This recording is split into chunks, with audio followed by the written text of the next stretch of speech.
Plaisir exquis de vous retrouver, le point complet de l'actualité, les grandes articulations. Conférence internationale sur le financement du développement, le message du général Mamadi Doumbouya est transmis par le chef du gouvernement. Ça se passe à Séville en Espagne.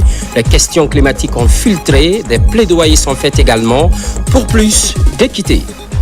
Nouvel entrepôt moderne pour la pharmacie centrale. L'infrastructure est en construction. Le site est logé à Manéa, dans le Grand Conakry. Les travaux sont estimés à 75%.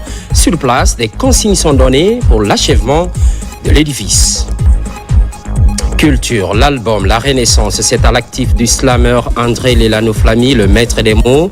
On retrouve plusieurs thématiques comme les causes des femmes, les valeurs d'une Afrique unie et développée, ainsi que le programme Simandou 2040. C'est tout pour le sommaire. Bonsoir, bienvenue.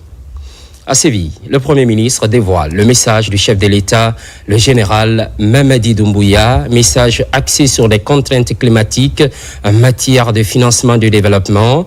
Les efforts sur le CNRD au plan économique sont rappelés. Par ailleurs, Amadou Ouriba plaide pour une réforme équitable de l'architecture financière mondiale. Quintessence dans cet extrait. Et maintenant, l'honneur de donner la parole à son Excellence, M. Amadou Ouriba, Premier ministre et chef de gouvernement de la République de Guinée.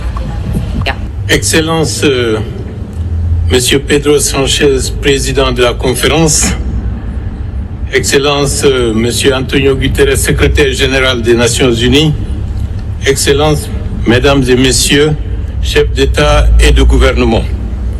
Nous saluons le choix de Séville, au cœur de l'Espagne, symbole des relations euro-africaines et du métissage culturel, pour abriter la 4e conférence internationale sur le financement du développement. Au nom de son Excellence, le général d'armée Mamadi Doumbouya, je tiens à saluer la tenue de cette conférence majeure organisée dans un esprit de responsabilité collective à un moment de tension profonde, d'urgence croisée et de promesses fragilisées. Alors que le déficit mondial de financement du développement se creuse dangereusement, nous devons redéfinir la solidarité internationale, non pas comme un principe moral abstrait, mais comme une condition pragmatique de survie partagée. Le monde ne pourra faire face aux risques systémiques qui s'accumulent, qu'il s'agisse du climat, de la dette, des conflits armés, de la sécurité alimentaire ou encore des fractures numériques, qu'en renouvelant profondément les bases du multilatéralisme, en particulier financier. Excellences, Mesdames et Messieurs, notre région est déjà le symbole vivant de ce qui pourrait advenir si la solidarité tarde à se manifester. En effet, la crise sahélienne illustre les risques à l'échelle de la planète des méfaits du changement climatique.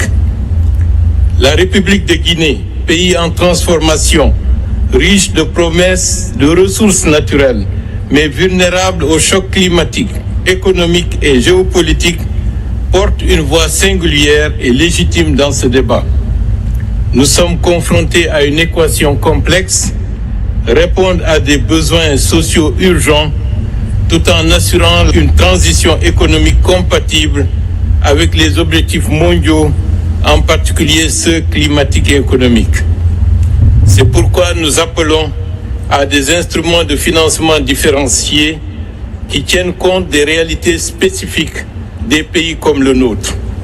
Une aide de développement qui ignore les efforts d'investissement vert ou les contraintes de vulnérabilité climatique n'est ni juste ni inclusive, encore moins efficace. Excellences, Mesdames et Messieurs, la République de Guinée a engagé une transformation profonde de son économie en mobilisant des leviers nationaux, mais aussi en s'ouvrant à l'innovation financière, au partenariat stratégique et à des réformes courageuses dans la gouvernance des ressources publiques. Le programme Simandou, à travers lequel nous articulons notre stratégie de diversification et de souveraineté productive, symbolise cette nouvelle ambition. Il ne s'agit pas simplement de bâtir une économie plus robuste, mais de fonder un modèle endogène et durable, capable de créer des emplois, de générer des chaînes de valeur et de garantir l'accès aux services essentiels. Dans cette dynamique de transformation, la République de Guinée poursuit ses efforts pour préserver et valoriser son patrimoine naturel, porteur d'enjeux écologiques, économiques et humains majeurs pour la région. L'initiative d'inscrire le massif du Fouta Djallon au patrimoine mondial de l'UNESCO s'inscrit dans cette vision qui lie développement durable et coopération transfrontalière. Elle traduit également notre volonté de renforcer la solidarité régionale, notamment envers les pays enclavés du continent. Fidèle à son histoire d'ouverture et d'engagement aux côtés de ses voisins, la Guinée réaffirme sa disponibilité à soutenir les dynamiques d'intégration en mettant à contribution son territoire, ses infrastructures et ses ressources au service du bien commun régional.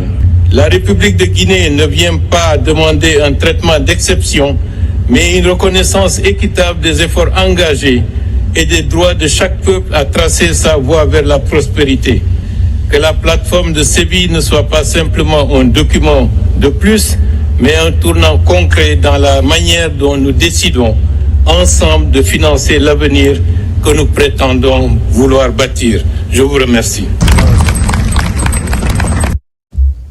À l'international toujours, Marrakech, capitale mondiale de la jeunesse du monde islamique 2025. 48 pays signent leur présence avec plus de 200 jeunes participants.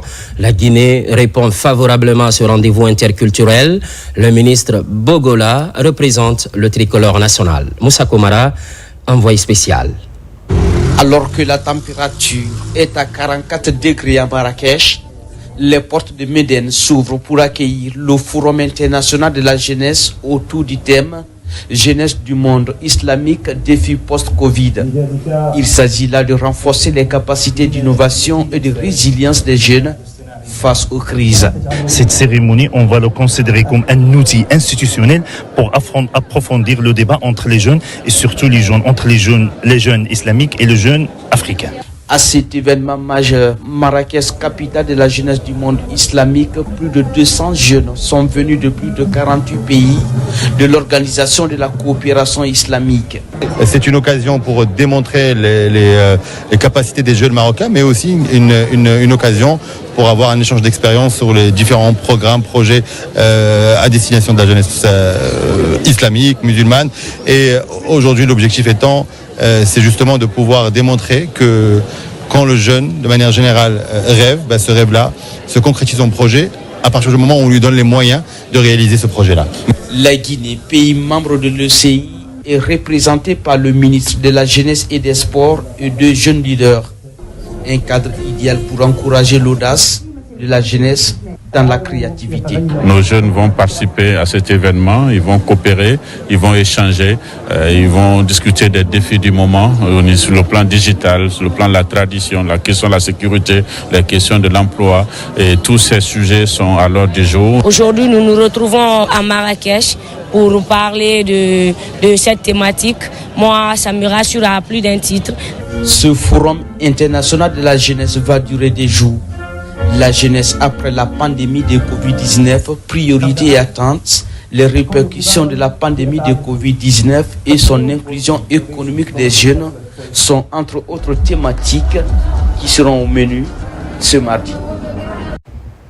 Diplomatie, présentation des lettres de créance aux Maldives, un archipel situé en plein cœur de l'océan Indien, c'est sur le continent asiatique bien sûr. L'ambassadeur guinéen a officiellement remis les documents d'accréditation au président maldivien, symbole d'une nouvelle coopération entre la Guinée et les Maldives. Makemedonzo, compte rendu. Après Katmandou, Colombo et New Delhi, l'ambassadeur Alassane Conté est aux Maldives. Une visite officielle pour la cérémonie de remise des lettres de créance. Reçu en grande pompe par les autorités maldives, le diplomate guinéen a présenté des documents au président Mohamed Muizou. Des lettres qui l'accréditent dans ce pays tropical de l'océan Indien comme ambassadeur extraordinaire et plénipotentiaire de la République de Guinée. Nous avons passé en revue l'ensemble des relations bilatérales entre la Guinée et les Maldives, notamment dans les domaines culturels, scientifiques, économiques, politiques, surtout dans les échanges entre les deux pays. Le nouvel ambassadeur aux Maldives a mis la cérémonie à profit pour transmettre à son hôte le message de franche collaboration du président guinéen, le général Mamadi Doumbouya. Un boulevard de coopération s'ouvre désormais entre les deux pays. L'audience a permis d'avoir une convergence d'idées, non seulement au niveau des changements climatiques, sur les questions de changement climatique, mais aussi au niveau de la Oumma islamique où les deux pays collaborent étroitement dans le cadre du raffermissement des relations entre les deux pays. Ensuite, l'ambassadeur Alassane Conté a été reçu par le ministre des Affaires étrangères des Maldives. Une rencontre pour préparer le terrain à un entretien fructueux entre les chefs de la diplomatie des deux pays. C'est officiel, le démarrage du recensement général de la population et de l'habitat. C'est ce mardi 1er juillet, par décret du chef de l'État, une opération d'envergure pilotée par l'Institut national de la statistique. Bien avant, le ministre du Plan et de la coopération internationale a fait une déclaration. Elle est commentée par Tabassila. Le dénombrement principal du 4e recensement général de la population et de l'habitation, RGPH4, débutera officiellement le mardi 1er juillet 2025 et prendra fin le jeudi 31 juillet 2025 sur toute l'étendue du territoire national. C'est un processus conforme aux recommandations des Nations Unies, une opération statistique d'envergure réalisée tous les 10 ans. Chers compatriotes, il permet de disposer des informations sur l'effectif de la population, sa répartition, sa structure, sa dynamique, sa composition, ainsi que ses caractéristiques socio-démographiques, économiques et culturelles. Il permettra ainsi d'évaluer les besoins de la population, notamment en termes d'écoles, de structures sanitaires, d'infrastructures énergétiques, religieuses, de transport et de télécommunications. Le RGPH4 concerne toutes les personnes résidant en Guinée, quelle que soit la nationalité, l'âge et le genre. Par ailleurs, les résultats du RGPH4 joueront un rôle crucial dans la mise en œuvre du programme Simandou 2040 qui nécessite des données fiables et actuelles. Chers compatriotes, c'est pourquoi je vous invite solennellement à participer activement au RGPH4. Accueillez les agents recenseurs, coopérez avec eux, donnez des informations réelles. Le recensement, c'est l'affaire de nous tous. Ensemble, mobilisons-nous pour le 4e recensement général de la population et de l'habitation, pour une Guinée mieux planifiée, plus équilibrée, et résolument tournée vers l'avenir. Les données à collecter sont strictement confidentielles et protégées par la loi. Elles ne seront utilisées qu'à des fins statistiques. Autre facette de l'actualité, promotion de la paix et de l'unité nationale, les bonnes actions se multiplient à tous les niveaux. Cette fois-ci, ce sont les femmes anciennes parlementaires réunies en coalition qui attirent l'attention du CNT sur une question cruciale, l'implication des jeunes et femmes dans le renforcement du tissu social. Mamadou Saliouba. Attachée à la cohésion sociale et à l'unité nationale, elle porte la voix de la couche féminine et des jeunes. Réunis au sein de la coalition des femmes parlementaires pour la paix, les droits et le développement, elles viennent plaider la cause des femmes au Conseil national de la transition à travers la vice-présidente de l'institution. Les femmes guinéennes sont les piliers de notre communauté. Elles sont les premières victimes des crises, mais aussi les premières actrices de la résilience, de la reconstruction. L'implication des femmes et des jeunes n'est pas seulement une question de justice sociale. C'est une nécessité stratégique pour garantir une paix durable. Intégrer les femmes et les jeunes dans les instances de prise de décision et dans le processus de renforcement de la cohésion sociale, c'est le credo porté par ces femmes. Auprès de la vice-présidente du CNT, il bénéficie d'une écoute attentive. Au nom du président du CNT, au nom de tous les conseillers, que nous sommes déjà dans la dynamique. Et votre interpellation ne pourra que renforcer notre conviction pour dire que la paix, la cohésion sociale, le vivre ensemble, c'est les femmes. Après le CNT, ces femmes comptent porter la voix de la couche féminine et de la jeunesse auprès de certains départements comme le ministère de la promotion féminine, celui de la jeunesse, mais aussi à la primature. Fini le mois de juin, période consacrée aux tout-petits. Elle coïncide habituellement avec la clôture de la journée de l'enfant africain. Et c'est le même constat cette année, une commémoration sur fond de plaidoyer pour les enfants. Mohamed Doukamara. Cette activité marque la clôture du mois de l'enfant guinéen 2025. Elle célèbre également en différé la journée de l'enfant africain.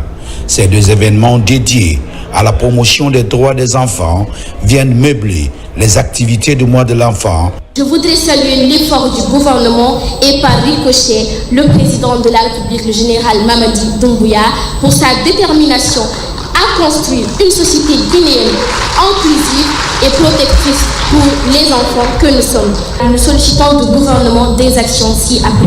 Augmenter l'allocation budgétaire aux secteurs sociaux sensibles à l'enfance. Prendre en compte les besoins des enfants dans les plans de développement nationaux et locaux. La réalisation des droits des enfants est une préoccupation du gouvernement guinéen, accompagné par les partenaires au développement. L'UNICEF réaffirme son engagement à continuer à travailler avec le gouvernement et en concertation avec les partenaires pour accompagner le renforcement des capacités institutionnelles, soutenir la production et l'analyse des données fiables, plaider pour une budgétisation sensible à l'enfance. Dans sa vision de favoriser l'émergence d'élites pour la Guinée de demain, le CNRD a promu des enfants à travers le Britannique militaire.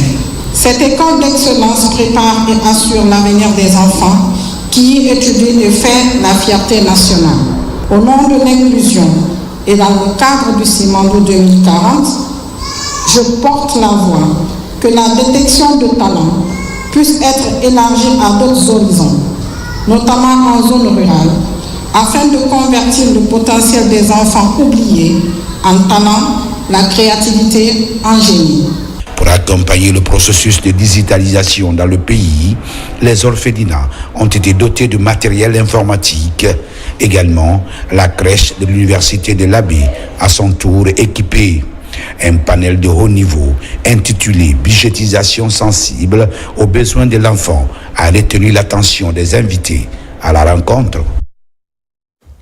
Pendant ce temps, la question foncière est en débat à Conakry. Les acteurs mutualisent les interventions. Plusieurs départements ministériels sont concernés. Finalité, doter la Guinée d'une bonne politique foncière. Aboubakar Djabi, explication. En Guinée, la vulgarisation de la politique foncière reste l'une des priorités phares du gouvernement. Ces derniers temps, les réflexions s'accentuent sur la question foncière pour faciliter l'élaboration des documents stratégiques majeurs. D'où cette rencontre de Conakry qui regroupe plusieurs départements sectoriels. Elle est initiée par Accord Guinée en collaboration avec la plateforme nationale multi-acteurs sur le foncier. C'est une situation très stratégique, étant donné bien sûr qu'on a un code foncier domanial qui existe depuis 1992, mais les dispositifs législatifs et institutionnels aujourd'hui restent vraiment un peu faibles, n'est-ce pas, pour pouvoir répondre aux grands enjeux liés à l'accès, n'est-ce pas, sécurisé à la terre, lié, n'est-ce pas, à tout ce qui est promotion des droits coutumiers liés au foncier. Donc c'est un problème. La participation ne concerne pas seulement une catégorie d'acteurs, parce qu'ici on a parlé de la société civile des OP, mais il y a aussi tous les autres acteurs qui devraient participer, donner leur avis pour qu'à l'arrivée, les outils qui seront développés notamment la politique foncière, la loi et les textes d'application, reflètent le consensus national. Cette rencontre de partage d'idées se tient pour appuyer le processus de réforme foncière engagé par l'État guinéen et ses partenaires comme la FAO. Ici, ces acteurs prennent connaissance du contenu des documents élaborés pour promouvoir la gouvernance responsable des régimes fonciers en Guinée. On a estimé que si ce qu'on a fait jusqu'à maintenant n'est pas ressorti, n'est pas présenté aux acteurs, donc on risque d'avoir des soucis par rapport à la présentation de ces résultats. On a essayé de mettre tous les acteurs dans le domaine ensemble pour qu'on se complète. Parce que seulement un acteur ne peut pas jouer un grand rôle dans le cadre de la politique foncière. Par cette rencontre, il est question pour les participants de s'inspirer des bonnes pratiques foncières des autres pays africains, comme le Mali, le Sénégal et le Burkina Faso. À présent, ce communiqué du ministère de l'Environnement et du Développement durable. Communiqué numéro 00001 MEDD CAB 2025 portant arrêt des activités de la coupe et du transport de bois en République de Guinée dans le cadre du repos biologique. À l'attention de mesdames et messieurs, les gouverneurs des régions administratives, le directeur général des douanes, les préfets, sous-préfets et présidents de délégations spéciales, les inspecteurs régionaux, directeurs préfectoraux et communaux de l'environnement et du développement durable, les chefs de section préfectorales et communales des forêts et de la faune, les chefs d'antennes préfectorales et communales de l'Office guinéen du bois, les chefs des unités régionales et préfectorales de la brigade de lutte contre la criminalité faunique et floristique, les chefs de cellules du Fonds de l'environnement et du capital naturel, le commandant de la brigade de lutte contre la criminalité faunique et floristique, le commandant de la gendarmerie environnementale, les acteurs de l'exploitation forestière, les responsables des débarcadères. En application des dispositions du décret de 2017-338 PRG-SGG du 28 décembre 2017 portant promulgation de la loi L 2017-060 AN du 12 décembre 2017 en ses articles 42 et 81 et de l'arrêté numéro A 2016-5059 MEF CAB SGG du 5 septembre 2016 portant réglementation de l'exploitation forestière, notamment en son article 59, pour des raisons d'intérêt écologique et de gestion rationnelle des ressources forestières, les activités de coupe et de transport de bois sont arrêtées du 7 juillet au 30 septembre 2025 sur toute l'étendue du territoire national. Cette interdiction inclut l'importation de madriers. La reprise des activités de coupe et de transport fera l'objet d'un autre communiqué du ministère de l'Environnement et du Développement durable. Tout contrevenant au présent communiqué se verra appliquer les sanctions prévues par la réglementation et la législation en vigueur. Les services compétents sont chargés, chacun en ce qui le concerne, de veiller à l'application stricte du présent communiqué. Le ministère de l'Environnement et du Développement durable en appelle à la collaboration de toutes et de tous pour la sauvegarde du patrimoine forestier national. Faite à Conakry le 1er juillet 2025, la ministre de l'Environnement et du Développement durable, Djami Diallo. Et puis, ce voyage d'études auprès de plusieurs institutions des forces armées sénégalaises. La mission est composée d'officiers guinéens et ceux de 8 pays étrangers. L'objectif étant de renforcer la coopération militaire. De retour de Dakar, adjudant-chef Oumar Kamara de la presse militaire. La 4e promotion de l'école d'état-major Guinée a récemment effectué une visite institutionnelle auprès des forces armées sénégalaises. Conduite par le colonel Blaise Kounaté, cette coopération militaire entre la Guinée et le Sénégal, elle vise à offrir aux officiers stagiaires issus de plusieurs nationalités un aperçu global du dispositif de défense et de sécurité de ce pays frère. Nos autorités militaires qui ont bien voulu mettre tous les moyens à leur tête le ministre de la Défense nationale, passant par le chef d'état-major général des armées, pour que l'école d'état-major Guinée puisse faire ce voyage en toute sérénité et en toute sécurité. Forte de 29 officiers stagiaires et de 7 membres de l'encadrement, la délégation guinéenne s'est successivement rendue à l'état-major général des armées, aux états-majors de forces aériennes, terrestres et maritimes, à la gendarmerie nationale, à la brigade spéciale des sapeurs-pompiers, ainsi qu'à l'Institut supérieur de défense du Sénégal. La délégation a eu droit à des présentations détaillées sur les missions, l'organisation et les capacités opérationnelles des différentes composantes des forces armées sénégalaises. Déjà, les gens sont toujours intéressants dans la mesure où il faut toujours tirer le positif de toutes les institutions et essayer maintenant de trouver une approche commune, une réponse africaine à nos défis et à nos problèmes africains. Nous avons retenu au cours de cette visite plein d'enseignements, sa capacité à contribuer de façon très majeure à la sécurité non seulement nationale mais internationale. En marge de ces visites, les officiers stagiaires de l'école d'état-major Guinée ont également visité le monument de la Renaissance africaine, l'île de Gouri et l'ambassade de Guinée à Dakar.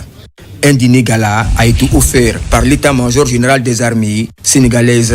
Nous exprimons notre profonde gratitude aux forces armées guinéennes pour cette confiance renouvelée et espérons qu'au terme de cette semaine de visite, vous avez une meilleure visibilité sur l'organisation et le fonctionnement de nos forces armées. Nous adressons nos chaleureuses félicitations aux autorités sénégalaises à tous les niveaux, que ce soit l'état-major général, que ce soit le commandement civil, le ministère de la Défense, pour leur contribution pour la réussite de cette mission. La visite s'est achevée dans une atmosphère chaleureuse et fraternelle, ponctuée par une prestation artistique du bataillon de musique des forces armées sénégalaises, suivie d'un échange symbolique de cadeaux, témoignage fort de l'amitié et de la coopération entre les deux pays. Prytanée militaire, encouragement des apprenants, des prix sont remis aux meilleurs élèves qui se sont distingués au cours de l'année scolaire. Des encadreurs également reçoivent des récompenses. C'est le chef d'état-major général des armées qui préside la cérémonie. Caporal Mabinti Keïta, aussi de la presse militaire. Après 9 mois de cours scolaires, les enfants de troupes de l'école préparatoire technique de Guinée, appelée Prytanée militaire, s'apprêtent pour les grandes vacances. C'est dans cette dynamique que la direction de cet établissement et la hiérarchie militaire récompensent les meilleurs élèves et encadreurs qui se sont distingués durant l'année écoulée. Une initiative qui vise à encourager l'excellence au sein des forces armées guinéennes, comme le prône le président de la République, chef de l'État, chef suprême des armées, le général d'armée Mamadi Doumbouya. De sa création à aujourd'hui, le Prytanée militaire de Guinée compte 132 élèves, dont 42 filles, venues de différents horizons. Il faut noter que cette année, pour la toute première fois, nous avions eu le privilège de recevoir 10 élèves de pays frères. Aux autorités de ces pays, nous leur disons merci pour la confiance placée en nous. Les enfants de troupes que voici sont à présent bien conscients de ce que l'instruction et l'éducation peuvent apporter à l'édification sur la base solide de notre nation. J'ai remarqué que la priorité est donnée aux pays africains dans les formations en Guinée. Ça, c'est toutes les formations. Donc, ça nous réjouit beaucoup et ça nous fait plaisir. Heureux de recevoir ces prix, les récipiendaires s'engagent davantage à redoubler d'efforts pour maintenir le même élan pour les prochaines années. Pour avoir ces 2 prix, je me suis engagé dès le début de l'année. Je me suis basé sur l'éducation civique tout en respectant les ordres qu'on me donnait. J'ai reçu 3 prix, notamment le prix de biologie du major 9e et le prix excellence. Je dis aux autres filles de se fixer des objectifs et de tout faire pour les réaliser. Président cette cérémonie, le chef d'état-major général adjoint des armées a salué la présence des enfants des pays amis avant de les inviter à s'y mettre pour hisser haut cette école d'élite. Aujourd'hui, nous rendons hommage à celles et ceux qui, par leur assiduité, leur discipline et leurs résultats, ont su se distinguer. Ces récompenses sont non seulement des marques de reconnaissance, mais aussi un message d'encouragement pour notre jeune élite vers le chemin de la persévérance et du mérite. Je profite de l'occasion pour remercier les pays frères pour la confiance placée en nous pour la formation de leurs enfants. Depuis sa création en 2022, le Prytanée militaire de Guinée reçoit des enfants des pays de la sous-région. Ces enfants, avec une intelligence fraîche, ont présenté des projets innovants aux autorités militaires et civiles, ce qui a impressionné le public présent à cette cérémonie. C'est l'un des titres de cette édition. Nouvel entrepôt moderne pour la pharmacie centrale. L'édifice, pour le moment, n'est pas opérationnel, mais il est en construction. Le site est logé à Manéa, dans le Grand Conakry. Au dire des spécialistes, les travaux sont estimés à 75%. Sur place, des consignes sont données pour la finalisation du chantier. Hadia Toubari pour plus d'éclairage. À Manéa, c'est une course contre la montre pour la finalisation de l'entrepôt moderne de la pharmacie centrale de Guinée. L'évolution du chantier bénéficie d'un suivi rapproché des autorités sanitaires. L'enjeu est donc bien connu par les ingénieurs qui accélèrent les travaux. Sur place, les compartiments prennent progressivement forme. Les chambres froides sont les plus attendues. Nous sommes ravis de rapporter aujourd'hui que l'aile qui est dédiée au programme élargi de vaccination qui va venir tripler les capacités de stockage en vaccins est presque à 90% achevée. Nous avons instruit les équipes à accélérer ce chantier parce que suite à la survenue de l'incendie du programme élargi de vaccination, aujourd'hui c'est presque une urgence pour nous de trouver des espaces de stockage supplémentaires pour pouvoir reconstituer le stock de vaccins qui a été perdu. Le 95% de travail principal est déjà fini. Maintenant, les articulations avec un peu de béton. Ça c'est un mois, journée 30, nous finissons tout. La réunion du comité de pilotage avec l'entreprise chinoise en charge de la construction donne l'occasion d'évoquer les principaux problèmes. Et le paiement de la contrepartie de l'État est en tête de liste. Ce projet est un cofinancement et dont les partenaires ont déjà complètement bouclé leur financement et l'État également est en train de tout mettre en œuvre pour boucler son financement. C'est un modèle très moderne qui est conçu, qu'on appelle les magasins préfabriqués, avec tous les nécessaires qu'il faut en cas d'incendie, les éléments qui luttent contre l'incendie, la gestion de la température et comme vous le savez, tous les produits de santé, quelle que soit la nature, peuvent s'adapter à ces infrastructures. Un nouveau délai de finalisation des travaux de construction de l'infrastructure sanitaire est fixé au 31 juillet. Tous les regards sont tournés vers le respect des engagements pris par toutes les parties prenantes.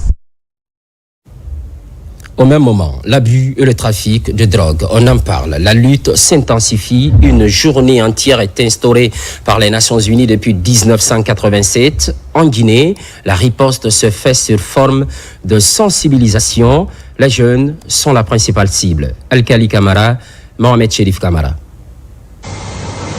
Le 26 juin marque la journée internationale de la lutte contre l'abus et le trafic de drogue. Adoptée en 1987 par l'Assemblée générale des Nations Unies, en Guinée, c'est à travers une visioconférence que l'Institut itinérant de formation et de prévention intégré contre la drogue et autres conduites additives initie cette rencontre d'information et de sensibilisation. Cette journée porte ouverte s'inscrit dans le cadre pour commémorer la journée internationale contre la drogue. Votre mobilisation autour de cet événement prouve à suffisance votre engagement indéfectible à contribuer à la lutte contre la consommation des substances psychoactives dans notre pays. Plusieurs personnalités ont pris part à la rencontre, notamment le secrétaire général des services spéciaux de la présidence de la République, le représentant du haut commandement de la gendarmerie nationale, ainsi que le représentant de l'ONG Génération Sans Tabac en Guinée. En choisissant cette journée comme thème, briser la chaîne, prévention, traitement et rétablissement pour tous.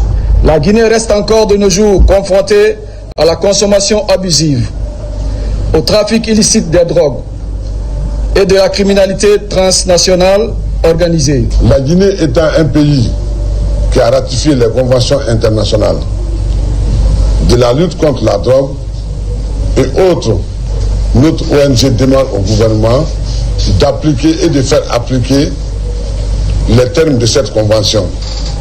L'Institut itinérant, démembrement du ministère de l'Enseignement supérieur, de la Recherche scientifique et de l'Innovation, est une institution qui a pour but la formation, la prévention et la lutte contre la drogue. À l'Abbé, comme dans plusieurs régions, la délivrance des passeports biométriques est effective. Les opérations d'enrôlement se poursuivent sur le terrain.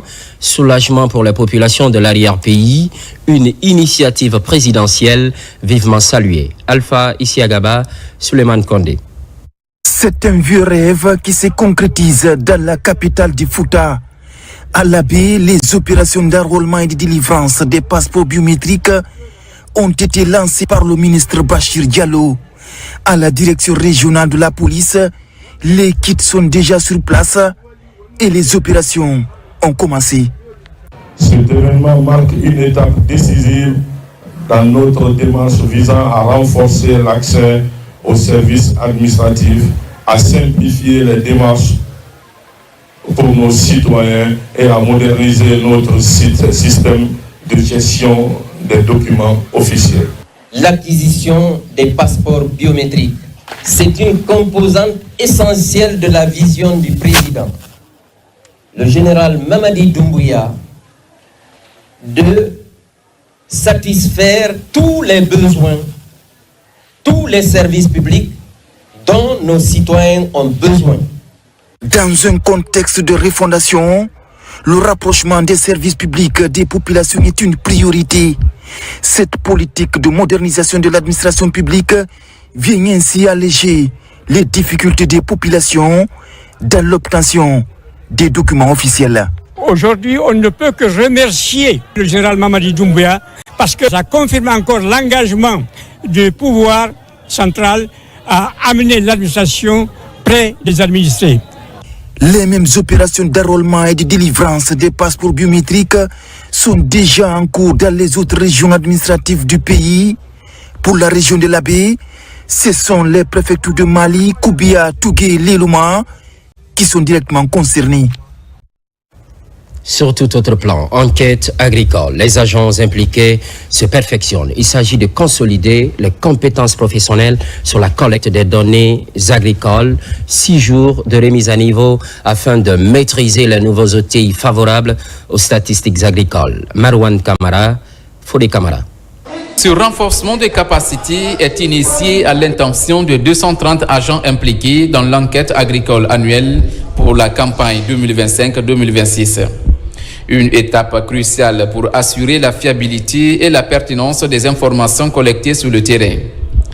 Elle couvrira divers aspects allant de la compréhension des objectifs de l'enquête à la maîtrise des outils de collecte et à la communication avec des producteurs agricoles.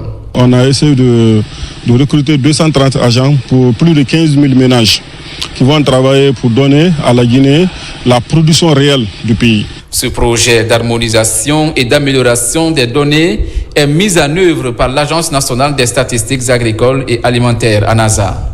Durant 6 jours, il va permettre d'outiller les agents enquêteurs et superviseurs pour le bon déroulement du processus de collecte des données sur le terrain. Il est nécessaire d'apprendre les agents sur la méthodologie parce qu'il ne faut pas oublier que la statistique, il faut toujours passer par des méthodes scientifiques. Il y a la pose des carrés de rendement et l'application est utilisée pour tous ces aspects. Former ces jeunes qui sont dévoués à être sur le terrain et remonter des informations sur des failles et des avantages de l'agriculture, non seulement dans toute la République, mais en particulier dans la région administrative de Kindia. Ce programme est financé par la Banque mondiale à travers le projet de développement de l'agriculture commerciale en Guinée, PEDAG, du ministère de l'Agriculture et de l'Élevage. Parallèlement, mise en place des activités génératrices de revenus. Cela passe par la formation. Près de 300 femmes sont concernées. Elles ont l'occasion d'apprendre aussi la gestion financière. L'AB abrite la session à la cérémonie de clôture, autorités locales et partenaires de l'Union européenne. Noumousso Diakité.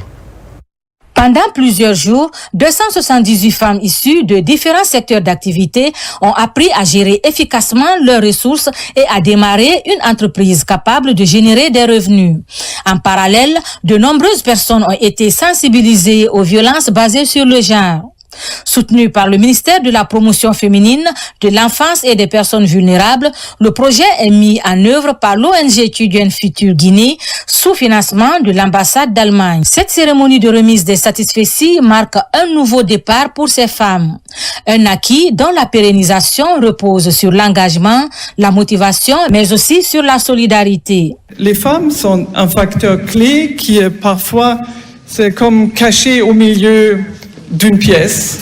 Et c'est comme ça que les femmes n'ont pas la possibilité de contribuer aux revenus de la famille. La solution la plus rapide, mettez-vous en contact avec ceux qui ont profité de ce projet. Les femmes, ce sont les éducatrices. Les femmes, ce sont les entrepreneuses. Et j'aimerais bien voir les femmes qui font ces savons-là, les femmes qui font la teinture-là, voir leurs entreprises plus grandes demain. En Guinée, de nombreuses femmes font un pas important vers l'autonomie financière. En organisant cette séance de formation, l'ONG Children Future Guinée encourage et promeut l'entrepreneuriat féminin, reconnu comme un moyen essentiel pour le développement des communautés. Première édition du Congrès international des jeunes. Le lancement est effectif à Conakry, une initiative de l'association internationale Famille Je Vous Aime. Il est question de favoriser le partage d'expériences pour une participation active au développement du pays. Sona Sagno dans les détails. La première édition du Congrès jeune de l'organisation internationale Famille Je Vous Aime s'est tenue à Conakry. L'objectif, accompagner les jeunes vers l'emploi, l'éducation, promouvoir l'agriculture et lutter contre l'immigration irrégulière à travers l'insertion et la réinsertion socio-professionnelle. On a 15 pays membres dont partagés des 3 continents pour permettre à l'insertion et réinsertion des jeunes et aussi faciliter l'organisation, l'information et l'orientation des jeunes à travers l'assistance sur l'entrepreneuriat, aussi la sensibilisation sur l'immigration clandestine. Que les jeunesses africaines soient leurs propres maîtres, encouragées à rester, vivre chez soi, rendre leur avenir meilleur à travers ce qu'ils font. Au programme, des sessions de renforcement de capacités pour aider les jeunes à améliorer leurs conditions de vie et participer activement au développement du pays. C'est quelque chose de très important parce que pour nous, la réussite de nos sociétés, de notre mission, de toutes les politiques commence par la famille. Il faut absolument la sainteté de la famille. Et nous allons pousser cette initiative. Nous avons donné beaucoup plus d'informations et sensibiliser et pour comment nous allons y arriver avec le soutien du président de la République, du Premier ministre, de tout le gouvernement. Le congrès a aussi été marqué par l'exposition du savoir-faire féminin guinéen et la présence remarquée de la sénatrice de l'État de Miami, Floride, en Guinée. Fondée en Haïti, Famille Je Vous Aime est aujourd'hui présente dans 15 pays, dont la Guinée. Violence basée sur le genre, la formation est privilégiée, c'est au bénéfice des acteurs locaux de l'ANAFIC. La session a lieu en Zérékoré, une démarche préventive des cas d'exploitation dans cette partie de la Guinée. Mohamed Salioupaï, correspondance. Pendant plusieurs jours, ces participants ont été formés sur les concepts fondamentaux liés aux violences basées sur le genre, à l'exploitation et aux abus sexuels. Ils ont également été outillés sur les procédures de référencement des plaintes sensibles en mettant l'accent sur le respect de la confidentialité, la prise en charge des survivants et la coordination avec les structures compétentes. Les violences basées sur le genre constituent de nos jours un fléau causé par l'inégalité de sexe et l'abus de pouvoir. Les résultats de l'enquête réalisée en 2016 par le ministère de l'Action sociale et de la promotion féminine ont montré une prévalence cumulée de 92% chez les femmes âgées de 15 à 60 ans. Vous avez été choisi comme point focal et autres au compte de vos communautés. C'est vous qui devrez maîtriser, essayer de nous aider afin que les communautés soient informées et puissent diminuer maintenant les risques. Un des volets essentiels de cette formation, le code de conduite individuelle, un ensemble de règles éthiques que doivent observer tous les intervenants communautaires. Donc, l'autre aspect, c'est de veiller aussi dans vos communautés afin que les questions de violence, abus, exploitation sexuelle puissent être minimisées. L'autre l'a dit, nous ne sommes pas en train d'éviter. Notre mission, c'est d'amener les gens à comprendre et à prendre garde. Chacun de nous a une obligation morale, juridique et professionnelle de veiller à la protection des bénéficiaires et au renforcement de la confiance entre les institutions et les populations. Cette initiative de l'ANOFIC vise la prévention des violences et la protection des populations vulnérables. On met le cap sur Mandiana, précisément à Sansando. Les besoins de développement local se font sentir sur le terrain. Une synergie est en gestation pour répondre à ce défi crucial. L'accent est mis sur la cohésion sociale. Djamokaba pour plus de précision. Très proche de Sigiri, la commune rurale de Sansando relève de la préfecture de Mandiana.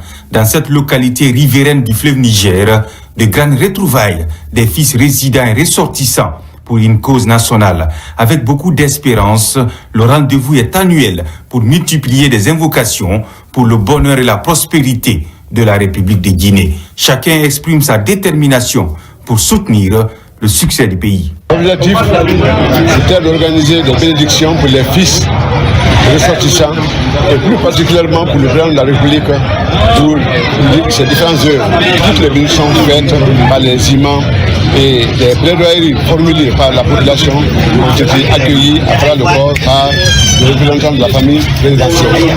Durant dans son ensemble se prête à l'ensemble des actions du président de la République et suivre de façon inobsérable, de façon sincère, les instructions qui dans du haut lieu, c'est-à-dire du général Mamadi Doumbouya. La rencontre islamique est l'une des feuilles de route de Sansando pour apporter un changement positif.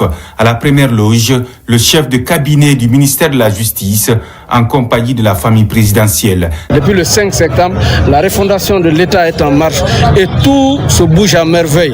Donc nous, on ne peut pas rester comme ça parce qu'il faut venir implorer la grâce divine et pour que Dieu accepte qu'il continue vraiment sa mission régalienne. Pratiquement, ça s'est très bien passé et en tout cas, la mobilisation a été totale et ils ont formulé des doléances. Ils n'ont pas manqué de leur dire que c'est tombé dans de bonnes oreilles et que nous allons remonter les informations acquises de droit. Déjà, ils se fixent des objectifs à atteindre et profitent de l'occasion pour planifier ce qu'ils peuvent faire pour renforcer les valeurs islamiques et citoyennes. Un mot de culture. Le slammer André Lelanouflami vient de se produire sur scène après son album Bandi Béré. Il dévoile son nouvel opus intitulé Renaissance ou Renouveau. Cette fois-ci, il défend les causes des femmes, les valeurs d'une Afrique unie et développée. Cerise sur le gâteau, le programme Simandou 2040. Voyons ensemble avec Saint-Martin Fancinadounou, Alpha Issi Agaba. Dans une ambiance à la fois chaleureuse et engagée, l'artiste André Flamy a procédé à la dédicace de son nouvel album intitulé Renouveau Renaissance. Plus qu'un simple album musical, c'est une œuvre militante qui interroge l'âme africaine sur ses choix de société, ses défis et ses espoirs, prône les avantages du programme Simandou et défend les droits des femmes. L'album Renouveau est une sorte de renaissance pour André Flamy. Vous savez que depuis un certain temps, j'ai fait du slam, j'ai fait des grands événements, mais il n'y avait pas d'album. Donc on a décidé de revenir avec des stratégies nouvelles en se renouvelant. Il y a des thèmes comme L'amour que je n'abordais pas, mais qui sont dans ce nouvel album. André Flammy-Lelano a captivé l'audience par sa prestance, sa voix puissante et son charisme naturel. Alternant entre ses plus grands titres et des morceaux inédits, il a su offrir un show électrique mêlant afrofusion, pop urbaine et rythme traditionnel guinéen.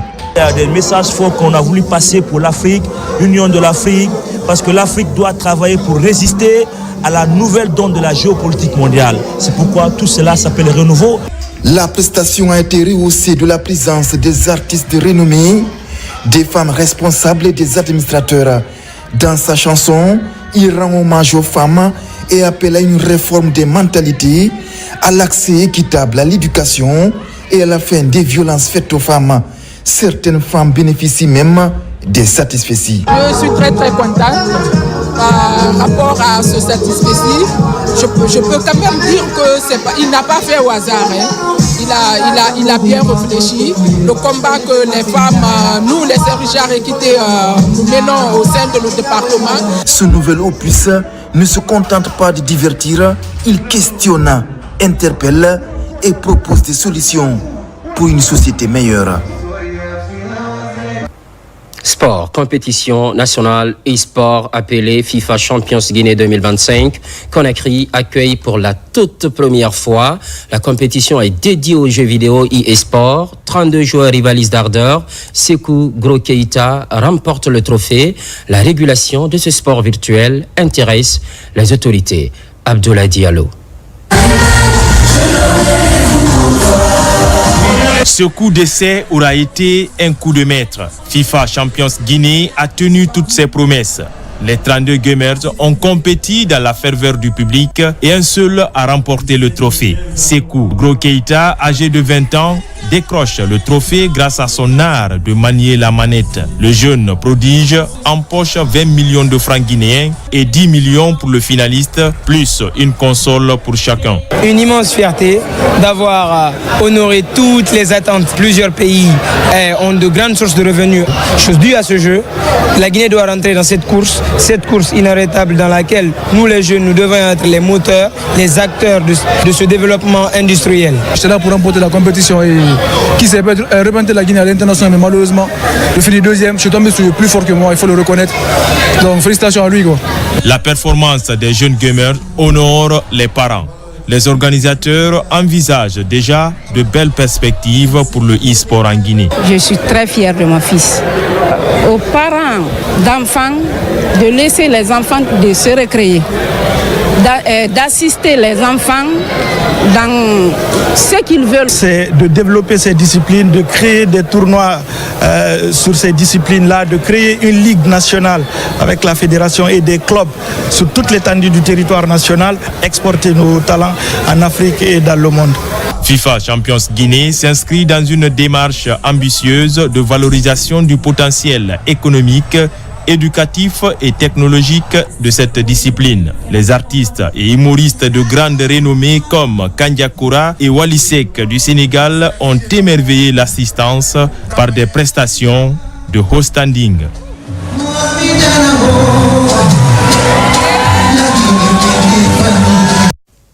Un plus bref, secteur de la pêche biologique s'est acté également pour cette année. La mesure prend effet à compter de ce 1er juillet et s'étend sur 2 mois. C'est à juste raison l'exploitation durable des ressources halieutiques.